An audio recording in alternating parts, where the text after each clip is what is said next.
Welcome into the vault. It is Tuesday, June 27th, as we close down this month. And as always, I'm Bobby Trossett, joined by my co-host, Sarah Ellison.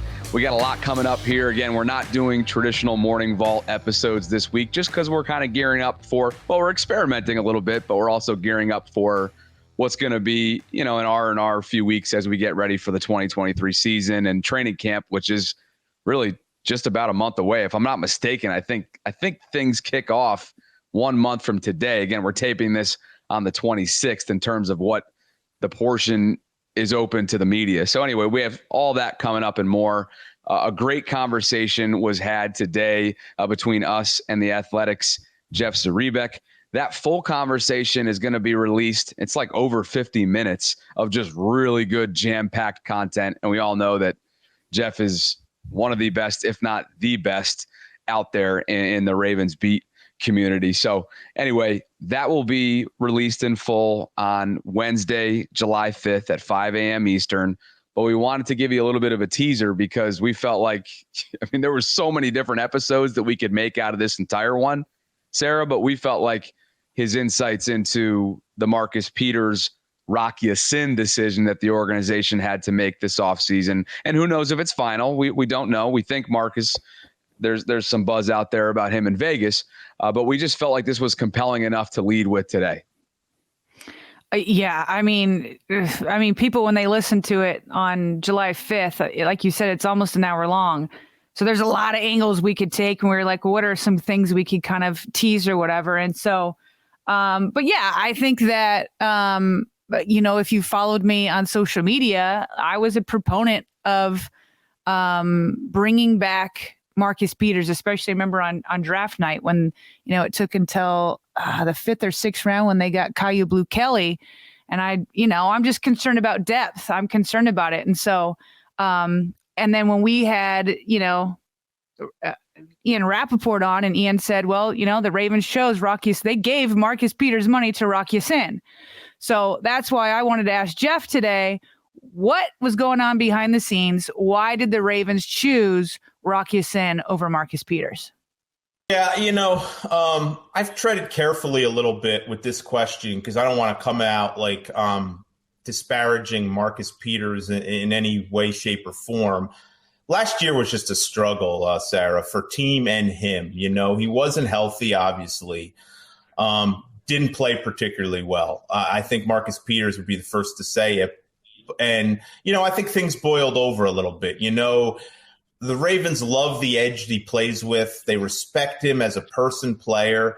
But sometimes when he's struggling, that can make things difficult, right? I mean, and I'm not even just talking about a tolerance, thing. Obviously, you take more from a player who's producing on the field. Like you get longer leash if you're playing well.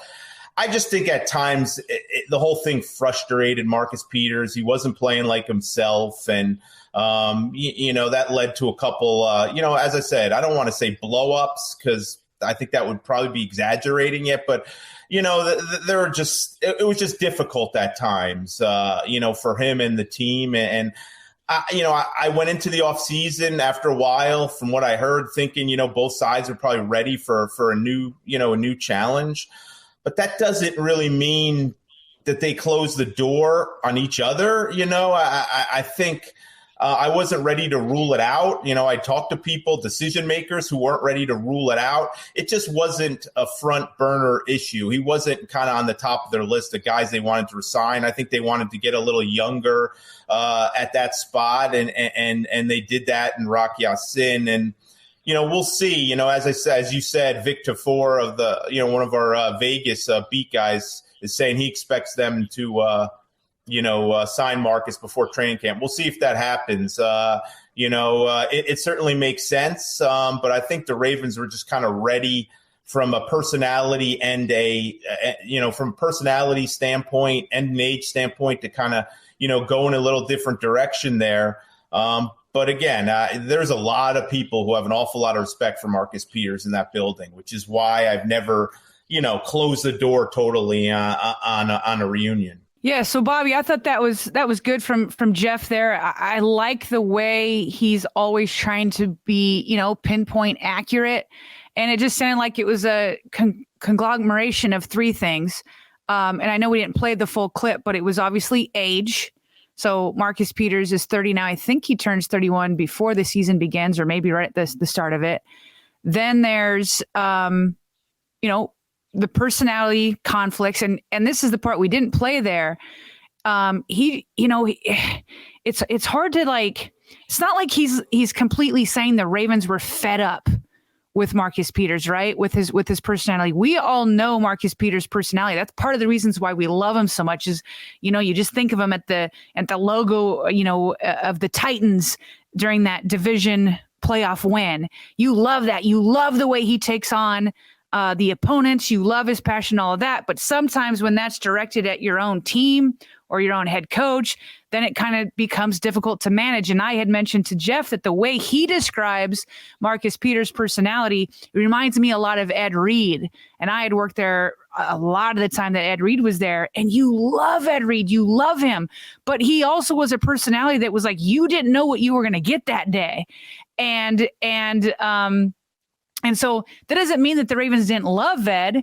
It was just like, it's not like a Lamar where you know what you're going to get every day, and you're cool and, there's no blowups and all that kind of stuff, within the coaches and the locker room and that kind of stuff. So it wasn't that they were totally turned off by that, but when you combine that with his age and the fact that he did take a step back last year and Marcus Peters himself was not happy with his own play, and perhaps that's totally because he wasn't fully recovered from injury. So, but in the end, they wanted to get younger. They wanted to have, a personality that wasn't as volatile. And they felt like Rock Ya-Sin was ascending in terms of performance, whereas Marcus Peters might be on the decline. So I thought that was a great answer from Jeff there, but also being clear to say that doesn't mean that he's completely ruled out because they do have so much love for one another. That's why he's not closing the door yet. Maybe he ends up signing with the Raiders, but the door isn't completely closed because there is still love there and there is still talent there. There would just have to be an understanding of a new role and the money and everything else there. So that first clip was in response to your question. And as he's giving that answer, I'm thinking in my head, I definitely want to follow up in terms of we think we get the sense that this was an organizational decision, right? And because we remember one of the comments that Marcus put on, and I believe we mentioned this in a morning vault within the last couple of weeks, but it was either at an OTA session or mandatory minicamp. I think it was during minicamp. Maybe it was one of the last OTA sessions, but Marcus commented on Lamar's Instagram photo saying, miss you guys with a crying emoji or something along those lines. So that got me thinking about whether or not this was more so from an organizational, priority or a personal priority. And Jeff made it pretty clear. I think it's more of the organizational, and again, as I said, I want to be clear. I don't even know that it's a final decision. I just think the decision was made to go in a different direction as of now without, completely ruling out Marcus Peters. I don't think it was a money thing. The sense I got all along was they felt like they could get him back at a reasonable deal that would work for both sides. And the same goes for another veteran corner they had last year, Kyle Fuller. I wouldn't close the door on that happening either, although he's a little in a different case because he's rehabbing an ACL. We didn't talk to Marcus Peters all last year. Just didn't have any interest in talking, and that's his prerogative. But he is an incredibly interesting guy. I always go back to when they got him in a trade. I reached out to Eric Weddle, who I'd gotten to know in Baltimore. And I said, okay, what am I in for here? Because, the stories of Marcus's volatility were well documented.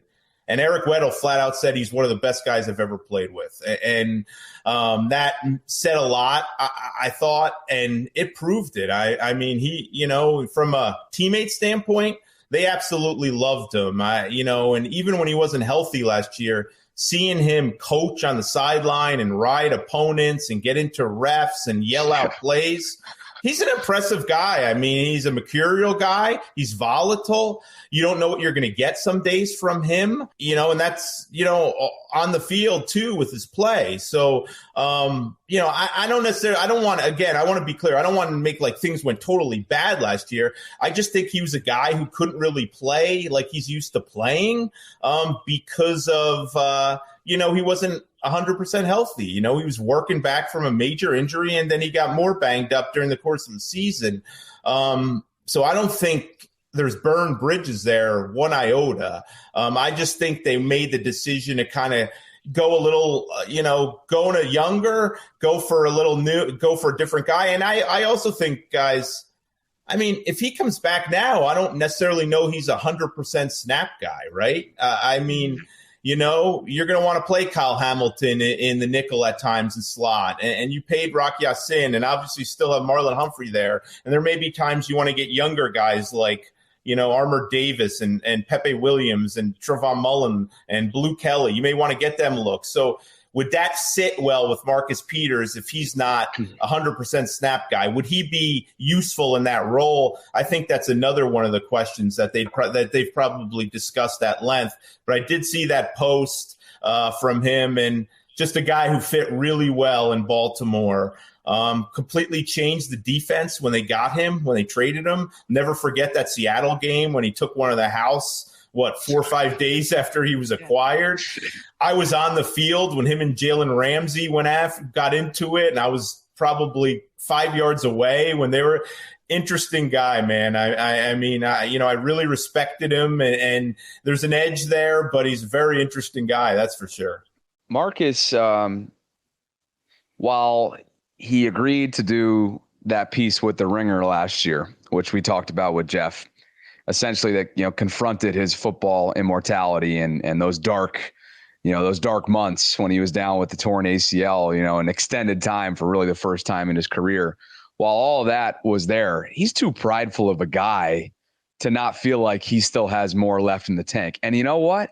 Who knows? He might, after a full off season of rehab, which he didn't necessarily have, last year because he was kind of trying to ramp it up quickly to get back. Like maybe he does. Maybe he will still have something, but maybe that something's not best suited in Baltimore because of, like Jeff said, there's some depth there. We don't know how much depth there is. And I think a lot of people in Baltimore are probably conflicted over this, whether or not they'd rather have Rock or Marcus there starting opposite Marlon. But he's just too prideful to go and hand in the towel at this point. The Vault is sponsored by Oakley. Express your style and build a look that's made for you. And I know for me, I've been rocking the Prism Black polarized lenses this summer, and I'm loving them so far. Oakley's changing the game, and it's time to discover a whole new world of possibilities. Do you run? Do you golf? Maybe you train, or perhaps you just want to look like Lamar Jackson. If any of the above is true, you got to get yourself a pair of Oakleys today. Suited for everyday eyewear with frames and lenses allowing for an extension of self. Really, it's an expression of your personality. There's more than meets the eye. And here on The Vault, we're all about look good, feel good, perform good. And that's why Oakley is the perfect partner for us. And hey, since it's officially summer, you may want to upgrade your sunglasses game right now. So go visit Oakley.com to find yourself a pair today. Oakley offers Prism Lens technology, which is a proprietary technology to Oakley and available for everyday settings as well. If you're interested in learning more, head on over to Oakley.com and do your own research. And while you're there, get yourself a pair of everyday glasses that'll be sure to change your look for the better. When you wear Oakley, there really is more than meets the eye, but don't just trust Sarah and I. Try for yourself. I've worn a lot of sunglasses brands in my life, and I can confidently say that Oakley's not only the best looking, but the best quality out there. So head on over to Oakley.com for more information today. Well, I'll just tell you, I'm not conflicted. I would like to have Marcus Peters back still, but I don't have a ton of hope just because of the reports out of Las Vegas. But I would love Rock Ya-Sin, Marcus Peters, and Marlon Humphrey. But I don't know that that's what Marcus wants, and I don't know if that's in the cards. But I would celebrate it if the Ravens and Marcus somehow come back together again for 2023. All right, so let's head into what would, typically be like our topic 2 if we were doing our normal morning vault. This topic is from the Baltimore Banner's Jonas Schaefer. Let's see, early Monday morning, Jonas put out an incredibly just super in depth, not just with numbers, but reviewing tape. He looked into Lamar Jackson's deep throw accuracy. I think that's the way he termed it. Yes. So the headline, Ravens film study, amid offensive overhaul, Lamar Jackson's downfield passing will need work. Okay. So it's going to be very tempting for, all of us that love Lamar to quickly come to his defense. But I hope that, let me explain this whole article, and then you might see if there is some substance, which I think there's a lot from Jonas. So basically what Jonas did is he looked into both the numbers of his downfield passing, Lamar's downfield passing, and that's defined as 20 yards or more. Okay, so 20 yards or more downfield passing. Okay, and then, so there were 45 of those. So not only did he just look at the stats, and he looks at Sports Info Solutions, and I'll give you some of these stats, but then Jonas went one by one and he watched all 45 of those downfield passing attempts. He watched every single one and how they unfolded. Okay. So then once he looked at each one, he could say, okay, not only do I have these stats and the ranking of Lamar Jackson compared to other NFL quarterbacks, but now I'm going to take it a step further, and I'm going to say, is the blame on Lamar, or is the blame on his supporting cast, the supporting cast being his offensive line, his other weapons, and then his offensive coordinator? Okay, so I'm going to see if it's Lamar's fault, the offensive supporting staff, or is it just good defense? Okay, so he tried to take an extra step to make sure that he wasn't like unfairly putting blame. So now, could you go into the 45 and maybe diagnose all 45 yourself and say, I disagree with you, Jonas, here and there? Sure. But I guess what I'm getting at here, Bobby, is that I think this is a good faith attempt from Jonas to pick apart the downfield passing and see where the Ravens can improve. Okay, so that's kind of the overview of it. So here are the stats. In 2022, there were 34 quarterbacks, because of injuries, who attempted at least 25 deep passes. Okay. Lamar Jackson finished last among all these 34 quarterbacks in a catchable rate. Okay. So let me just give you one play that everybody might remember from the 2022 season that even Lamar himself was like, that was a terrible play. So it was against the Bengals. Lamar Jackson had Telon Wallace down the right hash marks, wide open. Okay. I mean, like a defender is maybe 5 yards behind, and Lamar throws it out to him, and it's not even catchable. Like, even if Telon Wallace had completely dived and laid out, there was no way he was going to get the ball. So that's how bad the pass was. And then even Lamar afterwards, like, oh my gosh, that was terrible. Right. So Lamar does have some bad days for sure. So anyway, in 2022, last season, he only had a 41% catchable rank. That was last among all 34 quarterbacks that qualified. Okay. Now, also, he looked at an on-target rate. So how often is it like catchable? So he was at 35.9%, which was 32nd out of 34 quarterbacks. So not great. Okay. Now, I want to point out here, while it wasn't great, Lamar has been much better in the past. Okay. In 2021, he ranked 17th. And honestly, with the way with all the weapons that the Ravens have with running the ball and the tight, like everything, 17th is really all the Ravens need. But then in 2020, his on-target rate was 11th in the league. So he was at 58% of on-target rate. So we all know Lamar is capable of being better. But last season, whether it was his fault, his supporting cast fault, or the defense's fault, he was last in the NFL in a catchable rate. I think it's fair to point that out. Now, of those 45 attempts, here's how Jonas decides. He says, Jonas, after looking through it all, he blames Jackson on 13 of his 30 misfires on deep passes. And then that means the opposing defense and then the supporting cast were responsible for 11 and 6 play failures. So 11 failures because of the defense and then 6 failures because of the supporting cast. So I thought that was like a good faith effort to say, hey, this is not on Lamar.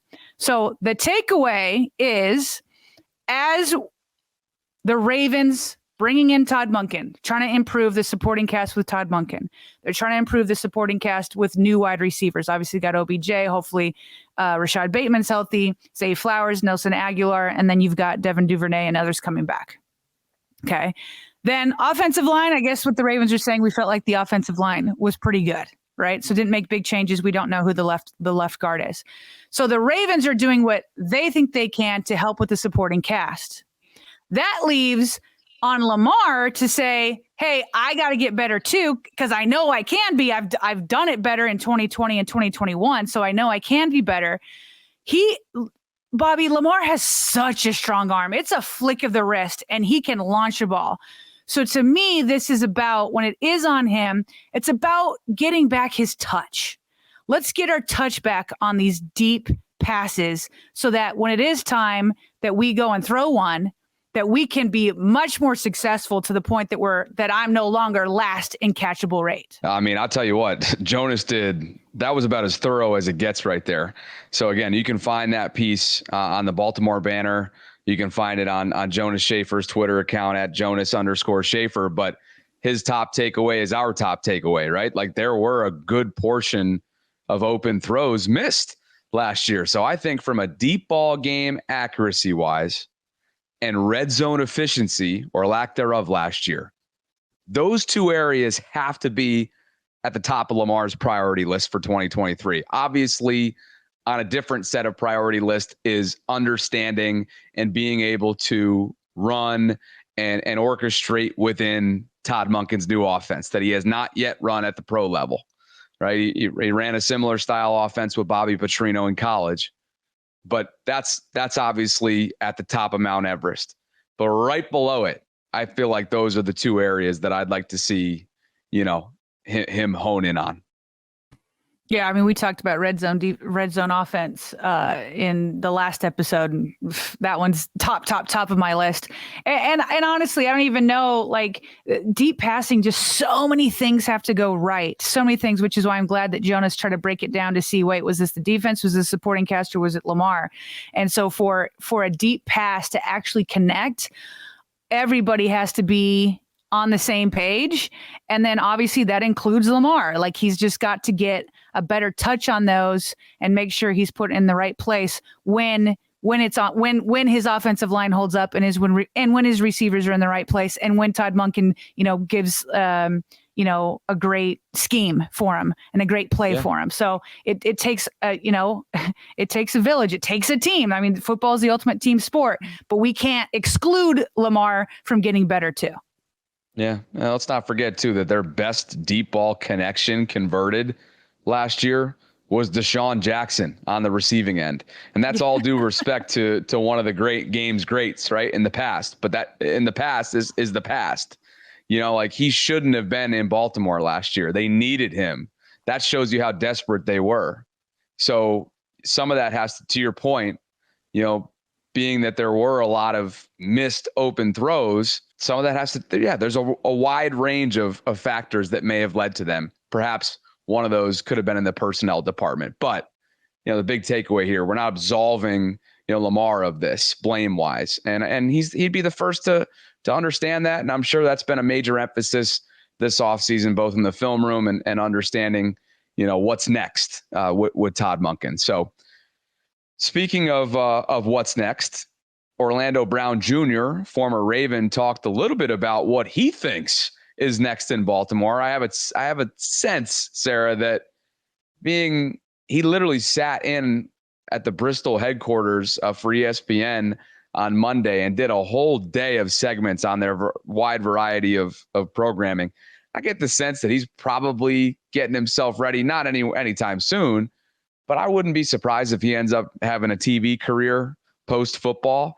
And anyway, he sat in at the desk and talked about a couple different things related to the 2023 Ravens from his perspective. Here he is. I think it's going to help the run game, not just the pass game, because of the spacing. You're finally going to see some light boxes, which Lamar Jackson has seen very few of during his time in Baltimore. But Orlando, the unsung heroes of this Baltimore team over the last few years have been Patrick Ricard. You remember Nick Boyle was such a good blocking tight end.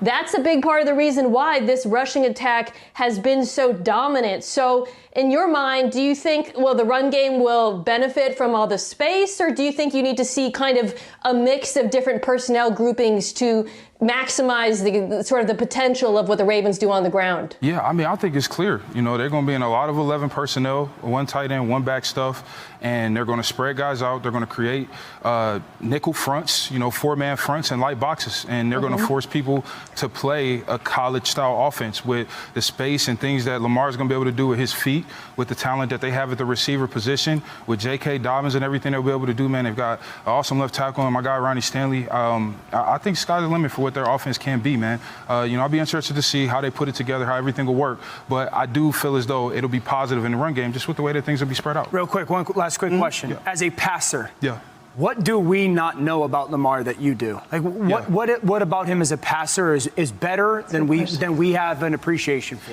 Yeah, I mean, I think, and it's kind of unspoken about, man, but but just because he was hindered in the system that he was in, just the way that things were called. But I mean, he has an incredible feel for the pass game, and you look at his numbers and what he's able to do, especially in between the numbers on this level in tight windows, is very, very difficult. Now, you've been there. It's still hard to throw, outside the numbers. Very hard, but what he's able to do on this level in 2023, 2019, throwing that ball in between the numbers is special. All right, partner. So again, from a schematic standpoint, he's expecting the Ravens to run, a ton of 11 personnel, a back, a tight end, 3 wide receivers. But then let's not bury what you just heard there. I mean, essentially, without naming Greg Roman, Orlando said that Lamar was hindered by the system he's been in. So here come all these guys out of the woodwork telling us how they really feel over the years, Yeah, no, that's for sure. And I don't think that's anything new to Ravens fans. I mean, that's why Hollywood Brown wanted out. Steve Smith Sr. was calling him out. That's why they brought in Todd Monken. They just felt like things got stale and Lamar Jackson was not progressing as a passer. So I don't think that's news, but yeah, I think people are feeling more comfortable. Former players are feeling more and more comfortable to kind of say it more clearly. He's like, he was hindered, but how could you not think that when, the emphasis was so much on running? Now, and by the way, I don't only want to put that blame on Greg Roman. I mean, the Ravens put in a system. I remember John Harbaugh before 2019, he was like, we're going to have a revolutionary offense. And so he co-signed on it. Steve Bisciotti co-signed on it. They put Greg Roman in because that's what they also wanted to run. But once they realized that it was, stale and no longer working, then it was like, okay, we're going to get a new offensive coordinator. Where I don't know if I want to say I disagree. I almost feel like that's a stronger word than I mean to apply, just because I don't know what's going to happen. But when Mina asked the question, she asked, do you think it's going to be a mix of personnel? And that's more how I understand that it's going to be. I have a hard time thinking that one tight end, one running back, but one tight end and 3 wide receivers are going to be what we primarily see. I do think we're going to see it spread out quite a bit because Lamar just does so well in space. And I also think one thing that's underrated about him is his ability to read situations and read things. Like, he's just so good at improvising. So I love that they're going to spread it out. We've been saying this for months, that they're going to attack every blade of grass. So I agree with that. I just have a hard time thinking with Mark Andrews and Isaiah Likely, and who knows what Charlie Kohler's going to be. are we really not going to see a good mix of 2 tight ends in there? And so, yeah, I definitely think that we'll have more personnel, more than we've probably seen in quite some time. But I don't know. Is it really going to be primarily that, or is it going to be a mix like Mina had suggested? And my thought is it's more a mix rather than just primarily an 11 personnel. But we're going to find out. We will find out. And if Kadri has anything to do with it, you better believe he's going to want more than just one in there, right? Come on. You know? We're going to have to revisit our bet. I can't remember what it was, but yeah, he's all on the Charlie Kohler train. Speaking of tight ends, why don't you close us out with this ranking that we were going to discuss earlier this week, but then things got crazy just getting ready for, all these different pieces of content we've been putting together. So what is this tight end ranking that you speak of? Oh, I honestly don't think it's that big of a deal. I just know it got popped up on Ravens Twitter. So on the 33rd team, Clay Harbor ranked the top 7 tight ends. 1 and 2 is not a big surprise. You've got Travis Kelce and George Kittle. And then he put number 3, Dallas Goedert, and then number 4, Mark Andrews. And of course, Ravens Twitter objected to this, feeling like Mark Andrews should at least be number 3. I agree. I don't watch George Kittle as much because he's in the NFC, so I don't get to see him as much. I'm okay with Travis Kelce at number 1, but I think Mark at least should be number 3 in the conversation for 2. And yeah, so, but we could do these all day. There's different rankings coming out by different people all the time. So that's why I see it more as like a quick hit thing, kind of mentioning out there. Yeah. Yeah. To me, I don't know. Part of me, I have a love-hate relationship with the whole ranking thing, especially this time of year, but, I feel like it's, something that the players just scoff at, so when we've had a chance to catch up with players too, it's like, I think you're more in tune with their perspective. We're taping this on a day that we caught up with Nick Moore, Ravens long snapper, and he was just such an insightful guy. And you're just reminded that, and of course you spent over a decade around players, up close and personal. You realize that, especially if they're not necessarily in tune with social media, then they may not even be aware of people caring about this, so it's funny that that's not even remotely in the ballpark. But to me, there's a sizable gap at the quarterback and tight end positions, with Mahomes and Kelce just really being on a different level. Mahomes maybe more so than Kelce, but Travis is statistically one of the best tight ends to ever play the game. So I don't have any problem with him, obviously, like you mentioned, but I think there's certainly some wiggle room after that. And the fact that there's nothing new, just like the whole Greg Roman conversation and criticism, that's not really anything new. Mark Andrews being disrespected nationally, there's nothing new there. He's overlooked for whatever reason. I don't know why, but he just is. I don't know if it's the market or the player or how big of a personality that Travis Kelce is, and George Kittle has a pretty big personality as well. If you've ever watched any interview that he's given, yeah. But yeah, I think we're in agreement. Yeah. He should absolutely be in the conversation for a top 2, tight end. Yeah. And I definitely think personality plays into it. I also do think, just to try to give the other side of Mark Andrews, there have been big moments where I felt like Mark Andrews didn't totally come up. So maybe Kelce and Kittle gets an edge because they go deeper in the playoffs than the Ravens have. Now, national media always blame that on Lamar.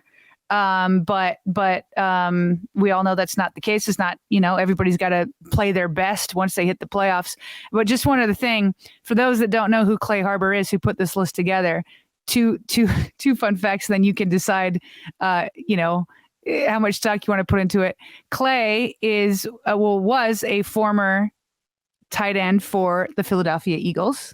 So he might be slightly biased for Dallas Goedert. The second thing is, because I was just looking him up and I was like, how do I know that name? It's not just because he played for Philadelphia. And I looked up his picture. I'm like, oh, that's how. I do watch a guilty pleasure of mine, Bobby, is The Bachelor. And he was a I contestant. know this about you. He was a contestant on Bachelorette, and I was like, that's where I definitely know him from. So, but yeah, just like we might be biased for Mark Andrews because we cover the Ravens nonstop and we don't see as much as these these other guys. So we might be, a little bit biased for Mark Andrews. Clay Harbor might be a little bit more biased for the Philadelphia Eagles rankings. I think so. Wanted to share a message before we jump to from Jose Diaz. He hit me up on Facebook Messenger. He must have heard one of our quick little clips on Roquan's second trip to Japan, going over there with the NFL. And anyway, he messaged me tonight saying, how's it going, Bobby? I was actually just messaging back and forth with Roquan while he's in Japan a little while ago. He's where my former unit is in. Oh my gosh, you're going to have to help me out since you've been to Japan on the pronunciation here. And I should know it because I've been to Asia multiple times, but I haven't been to Japan. Is it Okinawa or? That's how I say it. Okinawa. Okinawa. Okay. Yeah. So anyway, Jose. That doesn't mean that either one of us are correct, but that's how I say it. Yeah. Well, hopefully we get blasted for it and we can fix it after that, just like I was with Salah a few months ago. But yeah, Okinawa. So Jose was formerly based in Okinawa. And anyway, he said he's having a blast and he got worked out and on a CrossFit HIIT kind of course out there in Japan. So even though Roquan's essentially out there as an ambassador for the NFL, he's still working out, which I love. So just wanted to share that message from Jose and obviously safe travels to Roquan as he makes his way back. And I think with that, we're good to go, right? We'll be back later this week. We'll be back later this week. We'll be back tomorrow, as we always say at the end. Yeah. We will. We will be back on Wednesday morning, of course, with the Ravens news you need to know. So be on the lookout for that and some more content as well. Again, next week, interviews with Jeff Zrebiec, Nick Moore, and more will be dropping. And like we mentioned, our mailbag episode is coming up. We're going to be taping that later this week. So please get your questions in, especially if you're a patron, to throw those submissions in for the Q&A. And with that, for Sarah Ellison, I'm Bobby Trossett signing off from this Tuesday morning edition here on The Vault. We appreciate you, and we will talk to you soon.